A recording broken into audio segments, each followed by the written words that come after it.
Good morning mga master.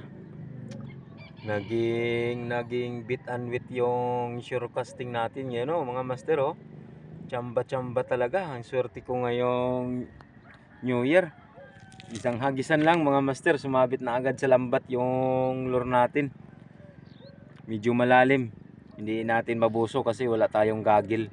Hintayin na lang natin na dumating yung may-ari ng lambat para iahon yung lambat. Para masib natin yung lure nating 100 ba naman yung halaga ng isang lure. Nako, sayang.